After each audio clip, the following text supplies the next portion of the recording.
नमस्कार, जय हिंद साथियों। स्वागत है आपका हमारे YouTube channel Google study point पे एक नए वीडियो के साथ, जो कि हमारा क्लास 12 का ज्योग्राफी आज हम आपके लिए लाए हैं।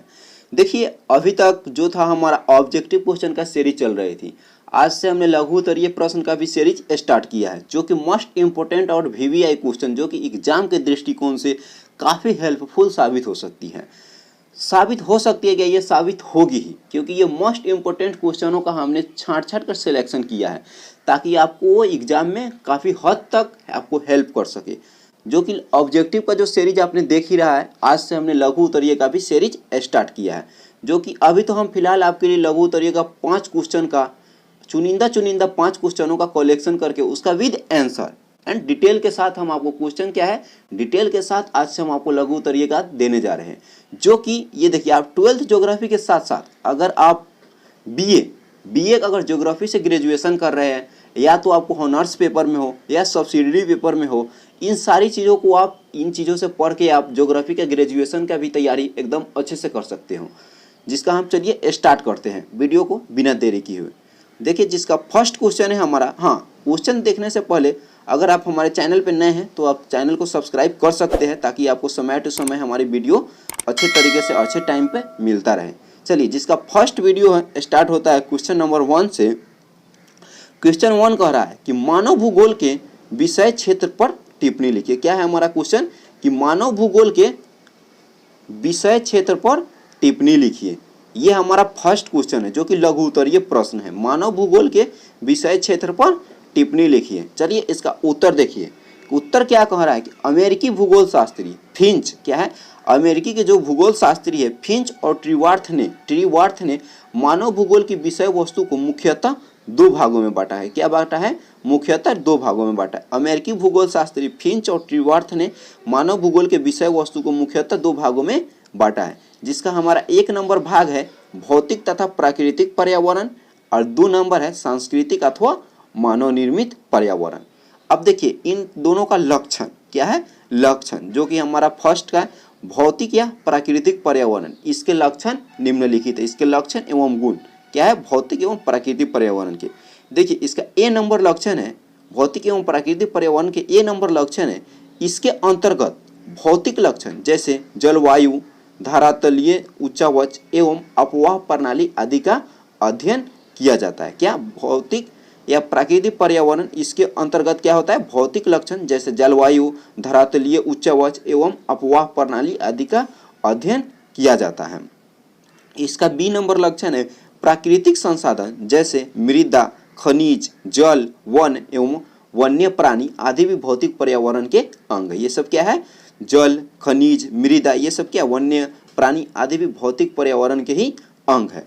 देखिए, 2 नंबर था सांस्कृतिक या मानव निर्मित पर्यावरण। क्या था 2 नंबर? सांस्कृतिक या मानव निर्मित पर्यावरण। क्या? सांस्कृतिक या मानव निर्मित पर्यावरण। देखिए, इसके अंतर्गत मानव निर्मित पर्यावरण का बोध होता है। क्या होता है? इसके अंतर्गत सांस्कृतिक या मानव निर्मित पर्यावरण के अंतर्गत क्या होता है? हमारा मानव निर्मित पर्यावरण का बोध होता है। इसके लक्षण निम्नलिखित है। ए नंबर है, क्या है हमारा? ए नंबर मानव जनसंख्या, बस्तियां तथा मानव व्यवसाय आदि।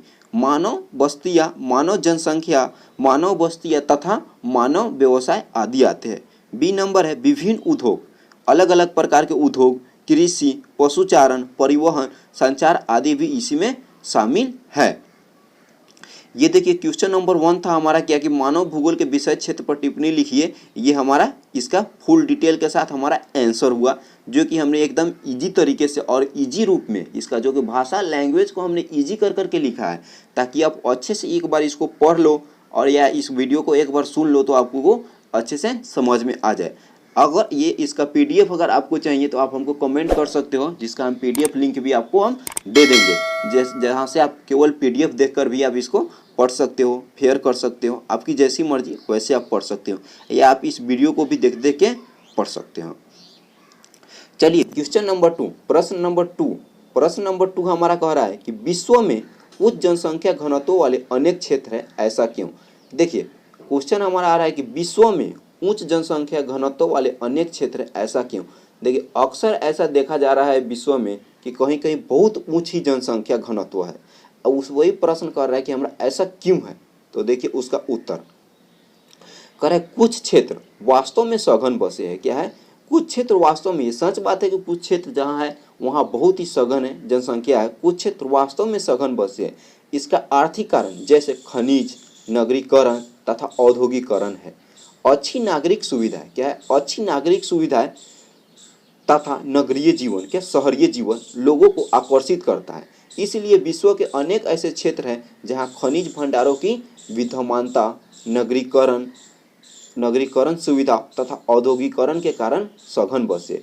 ये देखिए ये सारी सुविधाएं हैं जो लोगों को आकर्षित करती है, कहीं पे एक सघन जनसंख्या के साथ जीने को वो मजबूर करती है। जैसे कुछ क्षेत्र वास्तव में सघन बसे हैं, इसका आर्थिक कारण है जैसे खनिज, कहीं खनिज अच्छे से मिलता है तो कहीं नगरीकरण सुविधा अच्छा है तथा औद्योगिकरण, उद्योग धंधे है, आदमी को रोजगार मिलती है वहाँ पे, वो बेरोजगारी से कुछ मुक्ति मिलती है। अच्छी नागरिक सुविधाएं वहाँ पे अच्छी है नागरिकों को। उसके बाद क्या है कि तथा नगरीय जीवन, शहरीय जीवन लोगों को ये सब क्या करता है? आकर्षित करता है। वहाँ पे घनी आबादी के साथ भी बसने पर वो उसको मजबूर करता है, वो आकर्षित करता है। इसलिए विश्व के अनेक ऐसे क्षेत्र हैं जहाँ खनिज भंडारों की विद्यमानता, वो नगरीकरण सुविधा तथा औद्योगिकरण के कारण सघन बसे हैं। आज देखिए इंडिया में कहीं भी, जैसे कि महाराष्ट्र हो जाए, दिल्ली हो जाए, ये जो शहरें हैं इन शहरों में अधिक जनसंख्या पाया जा रहा है, अधिक जनसंख्या पाया जा रहा है। ऐसा इसलिए क्यों? क्योंकि वहाँ जो नगरीकरण सुविधाएं है वो बहुत ही अच्छी है, नगरीकरण सुविधाएं बहुत ही अच्छी है। वहाँ पे उद्योग धंधे है, लोगों को रोजगार मिलता है जिससे वो उसका भरण पोषण होता है। इसलिए विश्व में अनेक जैसे जनसंख्या के साथ एक सघन जनसंख्या पाए जाते हैं। क्वेश्चन नंबर 3 देखिए हमारा। क्वेश्चन 3 कह रहा है कि जनसंख्या नियंत्रण के पीछे क्या उद्देश्य काम करता है। कि जो जनसंख्या हमारा नियंत्रण, जनसंख्या का नियंत्रण का आज बहुत ही प्रयास किया जा रहा है, क्योंकि जनसंख्या काफ़ी बढ़ते जा रही है। जनसंख्या जो कि भविष्य में, आने वाले भविष्य के लिए बहुत ही घातक साबित होगी। आज देखिए हम दो और हमारे दो ऐसा रूप कहीं कहीं देखने को मिल रहा है। अक्सर ऐसा देख रहा, हम दो हमारे 8, हम दो हमारे 7, हम दो हमारे 4, ऐसे।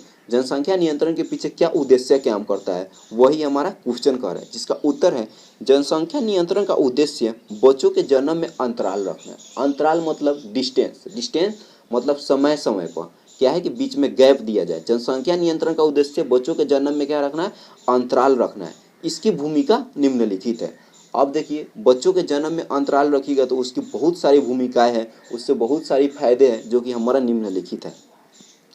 देखिए जैसे जिसका ए नंबर क्या कह रहा है? यह जनसंख्या वृद्धि को सीमित रखती है। क्या होता है? यह जनसंख्या वृद्धि को सीमित रखता है। महिलाओं के स्वास्थ्य को बेहतर रखती है। क्या कहते हैं? महिलाओं को। बी नंबर में क्या है? महिलाओं के स्वास्थ्य को बेहतर रखता है। सी नंबर है गर्भ निरोधक की सुगम उपलब्धता इसमें सहायक है। उसके बाद डी है निरुत्साहक उपाय भी सहायक है। जैसे कि देखिए जनसंख्या वृद्धि में सीमित रखती है। सही बात है कि अगर आप बच्चों की जनसंख्या, क्या जनसंख्या नियंत्रण को उद्देश्य बच्चों के जन्म में अंतराल, अगर बच्चों के जन्म में अंतराल रखिएगा तो वाजिब है कि जैसे 2 साल 3 साल पे बच्चे होंगे तो जनसंख्या कहीं ना कहीं कम होगी, जनसंख्या बिल्कुल रूप से कम होगी। इसकी भूमिका है यह जनसंख्या वृद्धि को सीमित रखती है, बिल्कुल सीमित रखती है। बी नंबर है महिलाओं के स्वास्थ्य को बेहतर रखती है। बिल्कुल महिलाएं ज़्यादा से ज़्यादा दिन समय अंतराल पे, अगर 3 साल के, जैसे कि सरकार का शोध है कि 3-3 साल के गैप में बच्चे को जन्म दीजिए। इससे क्या होता है कि माँ को भरपूर पोषण मिल जाता है, उस बीच में समय मिल जाता है, वो महिला उनके सेहत के लिए भी अच्छा होती है। उसके बाद कह रहे हैं कि गर्भ निरोधक ये जो कि गोली आती है जिससे गर्भ नहीं ठहरता है, कि सुगम उपलब्धता, यानी आसानी से अगर इसकी उपलब्धता हो तो भी इसमें वो क्या होता है? जनसंख्या नियंत्रण में वो भी सहायता होती है। जैसे कि कहीं भी इजी तरीके से सरकार के द्वारा, जैसे कि कहीं जैसे आंगनबाड़ी क्षेत्र पे गांव के आशा के द्वारा घर घर ऐसा गर्भ निरोधक गोलियां भेजा जाए, ऐसा प्रोडक्ट भेजा जाए जिससे कि हमारी जनसंख्या भी नियंत्रण होने में वो सब काफ़ी सहायक साबित होती है। चलिए क्वेश्चन नंबर 4 है हमारा, कि क्वेश्चन नंबर 4 कह रहा है खनिज आधारित उद्योगों से आप क्या समझते हैं। क्वेश्चन 4 है कि खनिज आधारित उद्योगों से आप क्या समझते हैं। खनिज पे आधारित जो उद्योग है उससे आप क्या समझते हैं। आंसर देखिए, उत्तर कह रहा है ऐसे उद्योग जिनका उत्पादन खनिज संबंधी कच्चे मालों पर निर्भर करता है। ऐसे उद्योग जिनका उत्पादन खनिज संबंधी कच्चे मालों पर निर्भर करता है खनिज आधारित उद्योग कहलाते हैं। ऐसे उद्योगों में लौह खनिज तथा अलौह खनिज तथा अधात्विक खनिज आधारित उद्योग उल्लेखनीय है। देखिए ऐसे उद्योग जिनका उत्पादन खनिज संबंधी कच्चे मालों पर निर्भर करता है। वाजिब सही बात है कि ऐसा उद्योग जिनका उत्पादन खनिज संबंधी कच्चे मालों पर निर्भर हो, खनिज से संबंधित वो कच्चे माल पर निर्भर होता है तो वो क्या होगा, हमारा खनिज आधारित उद्योग कहलाएगा। वो खनिज से अगर उसका उत्पादन हो रहा है तो वो खनिज पे आधारित है, इसलिए वो क्या कहेगा, खनिज आधारित उद्योग कहलाएगा। ऐसे उद्योगों में क्या है, ऐसे उद्योगों में लौह खनिज, लौह वाले खनिज तथा अलौह खनिज, जो कि अलौह वाले खनिज तथा अधात्विक खनिज, जिसमें धातु नहीं धात्विक वो नहीं है, अधात्विक खनिज आधारित उद्योग उल्लेखनीय है। जो उल्लेखनीय मतलब उसका नाम आता है। चलिए क्वेश्चन नंबर 5 जो कि हमारा लास्ट क्वेश्चन है, कह रहा है खनिजों का संरक्षण अन्य संसाधनों की तुलना में अधिक महत्वपूर्ण है, क्यों। क्वेश्चन कह रहा है खनिजों का संरक्षण अन्य संसाधनों की तुलना में अधिक महत्वपूर्ण है, क्यों। तो देखिए उत्तर है हमारा, खनिजों का संरक्षण अन्य संसाधनों की तुलना में अधिक महत्वपूर्ण है, जिनके कुछ कारण निम्नलिखित है। वो क्यों महत्वपूर्ण है, उनके कुछ कारण नीचे हमारा निम्नलिखित है। इसका ए नंबर है कि खनिज समाप्त होने वाला साधन है, इनका नवीकरण नहीं किया जा सकता। एक बार उपयोग होने के बाद वे हमेशा के लिए समाप्त हो जाते हैं। देखिए ये बात सही है, खनिज समाप्त होने वाला साधन, इसकी जो भी मात्राएं है आज धरती के अंदर वो लिमिट है, ना तो वो बढ़ रही है। देखिए वो इंसान नहीं है, वो जानवर नहीं है, वो जीव जंतु नहीं है कि जो वो अपने बच्चे को पैदा करे, वो बढ़ा दे। वो खनिज है, जहाँ पे जितना है उससे वो कभी बढ़ नहीं सकता है। वो क्या है, उसका मात्रा लिमिट है।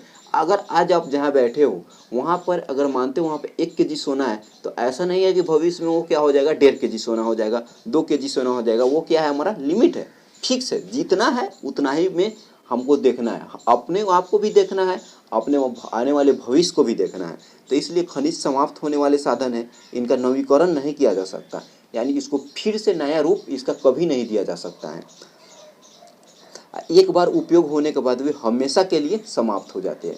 आज जो भी हम खनिज यूज कर रहे हैं वो एक बार वो उपयोग हुआ तो वो हमेशा के लिए समाप्त हो जाएगा, उसको हम फिर से दोबारा रिकवर नहीं कर सकते हैं, उसको कभी नहीं कर सकते हैं। ऐसा नहीं है कि ये आलू परवल भंटा है जिससे हम एक आलू को काट के हम फिर से उसको रोप देंगे तो उसको हम फिर से रिकवर कर लेंगे, फिर से हम 10 केजी आलू से हम 1 क्विंटल आलू 2 क्विंटल आलू ऐसा निकाल ले, ऐसा वो नहीं है। इसलिए खनिजों का संरक्षण बहुत अधिक महत्वपूर्ण है। जिसका बी नंबर है, खनिजों का निर्माण बहुत धीमी गति से होता है। देखिए खनिज का निर्माण होता है लेकिन क्या होता है, बहुत धीमी गति से होता है। इनके निर्माण में लंबी भूवैज्ञानिक अवधि चाहिए। क्या है, इनके निर्माण में लंबी भूवैज्ञानिक अवधि चाहिए। इनका उत्खनन आवश्यकता से अधिक नहीं करना चाहिए। देखिए खनिजों का उत्खनन भी, जो कि हमारा खनन होता है, उसको भी आवश्यकता से अधिक नहीं करना चाहिए। वो भी कहीं ना कहीं प्रकृति के लिए गलत साबित हो रही है। आप देखिए जैसे कि कहीं भी कोई भी खनन हो रहा है उसका प्रकोप बहुत सारा हो रहा है, इसलिए खनिजों का जो उत्खनन है उसका भी आवश्यकता भर कीजिए। उस जितना भी हम कर रहे हैं उसका भी कहीं ना कहीं हानि है, लेकिन हम जरूरी भर हानि करेंगे तो उसका हम कम नुकसान होगा तो उतना हम सह सकते हैं। लेकिन अधिक कर देंगे तो वो भी ज़्यादा ही उसका प्रकोप पड़ेगा, जो हमारे के लिए काफ़ी हानिकारक होगा। इसलिए कह रहा है कि खनिज का निर्माण बहुत धीमी गति से होता है। देखिए आज भी जो भी खनिज का निर्माण हुआ है, कभी भविष्य में भूकंप आया था, यहाँ के सारी चीज़ें, भूकंप आया, प्रलय आया, जो भी है दब गया, जमीन के अंदर चल गया, वही एक अलग रूप में खनिज का रूप ले लिया। लेकिन ये बहुत लंबे अवधि के बीच में ये सब अपना रूप पकड़ता है। बहुत लंबी अवधि लगती है खनिज के निर्माण होने में, बहुत लंबी अवधि, कितना कई साल लग जाता है इसके, तब जाके होता है वो लंबी। इसीलिए कह रहा है इनके निर्माण में लंबी भूवैज्ञानिक अवधि चाहिए। इनका उत्खनन आवश्यकता से अधिक क्या होगा, नुकसान करना नहीं करना चाहिए। जिसका सी नंबर रीजन यानी कारण है, यह पृथ्वी के सबसे मूल्यवान संसाधन है। ऐसा अक्सर देखा जा रहा है कि खनिज क्या है, पृथ्वी के सबसे मूल्यवान संसाधन है। दुनिया में वो सारी चीज़ें जिनका फिर से नवीकरण नहीं किया जा सकता, एक लिमिट है, तो वो सब क्या हमारा मूल्यवान ही कहेगा, क्योंकि जितना है हमें उतना ही में बांट के रख के उतना ही से यूज करके हमको अपनी ज़िंदगी देखनी है, अपनी भविष्य को भी देखनी है। इसलिए कह रहा है पृथ्वी के सबसे मूल्यवान संसाधन है, इनका विविध उपयोग है, इनका बहुत अलग अलग उपयोग है।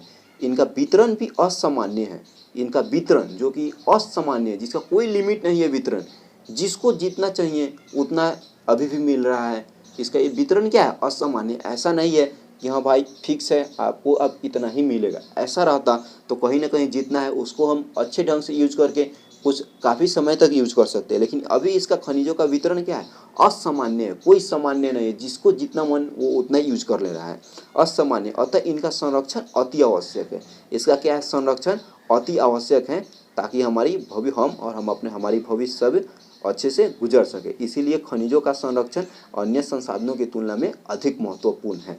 देखिए ये 5 क्वेश्चन था हमारा, जो कि 12th ज्योग्राफी क्या है, 12th ज्योग्राफी। एंड अगर आप बीए ऑनर्स कर रहे हो, ग्रेजुएशन कर रहे हो बीए से, आप ज्योग्राफी से, या तो आपका सब्सिडरी पेपर है ज्योग्राफी, या आप ज्योग्राफी का अध्ययन करना चाहते हो, ये सारी चीज़ों में है तो 12th। देखिए क्लास कोई भी हो, नॉलेज सेम होता है। अगर आज आप ये पढ़ रहे इन चीज़ों को जान रहे, तो कहीं ना कहीं आप ज्योग्राफी से ही रिलेटेड पॉइंट है, वो ज्योग्राफी के बारे में ही आप जान रहे हो। ये आप जरूर फिक्स नहीं है जैसे कि हम ग्रेजुएशन का सिलेबस ही पढ़ें। ग्रेजुएशन का सिलेबस से पहले भी हमको 11th 12th जैसे मैट्रिक 9th 10th ये सब का भी ज्योग्राफी का हमको नॉलेज होना चाहिए, बिकॉज हम ग्रेजुएशन कर रहे हैं। एक अच्छी जानकारी होना आवश्यक है। इसलिए अगर आप किसी भी क्लास में हो, ज्योग्राफी का एक अच्छा नॉलेज रखना चाहते हैं, तो आप किसी भी क्लास का वीडियो आप ज़रूर देखिए, ज़रूर पढ़िए। पढ़ाई का कोई सीमा नहीं होता है। चलिए इसके साथ आज का हमारा वीडियो समाप्त हुआ। एक बार फिर से हम केवल क्वेश्चन को दोहरा देते हैं, जो कि काफ़ी वीवीआई क्वेश्चन है। क्वेश्चन नंबर 1 है कि मानव भूगोल के विषय क्षेत्र पर टिप्पणी लिखिए। मोस्ट वीवीआई क्वेश्चन है, मानव भूगोल के विषय क्षेत्र पर टिप्पणी लिखिए। प्रश्न 2 था कि विश्व में उच्च जनसंख्या घनत्व वाले अनेक क्षेत्र है, ऐसा क्यों। विश्व में अनेक ऐसे जगह देखा जा रहा है जैसे उच्च जनसंख्या घनत्व है, ऐसा क्यों है। जनसंख्या, उसके बाद क्वेश्चन नंबर 3 है, जनसंख्या नियंत्रण के पीछे क्या उद्देश्य काम करता है। क्या जनसंख्या नियंत्रण आज हम करने का प्रयास कर रहे थे, उसका उद्देश्य क्या है, उसका उद्देश्य क्या कार्य करता है, उसके पीछे क्या कार्य करता है, वही हमारा क्वेश्चन है तो एक बायोलॉजी की तरह का क्वेश्चन, लेकिन ज्योग्राफी के अंतर्गत ही आता है। क्वेश्चन नंबर 4 है कि खनिज आधारित उद्योगों से आप क्या समझते हैं, यानी वैसे उद्योग जो कि खनिज पर आधारित हो, जिसका बेस क्या हो, खनिज हो, उन उद्योगों से आप क्या समझते हैं। क्वेश्चन नंबर 5 है कि खनिजों का संरक्षण अन्य संसाधनों की तुलना में अधिक महत्वपूर्ण है, ऐसा क्यों। खनिजों का संरक्षण, सही बात है कि अन्य संसाधनों की तुलना में अधिक महत्वपूर्ण है, इसका संरक्षण अति आवश्यक है, ऐसा क्यों। यही हमारा क्वेश्चन था। आज के इसी के साथ वीडियो समाप्त होता है। अगर आज हमारे चैनल पर नए आए हैं तो हमारे चैनल को सब्सक्राइब करके ही जाइए, ताकि आपको समय टू समय वीडियो मिल सके। Thank you for watching video. जय हिंद, जय भारत।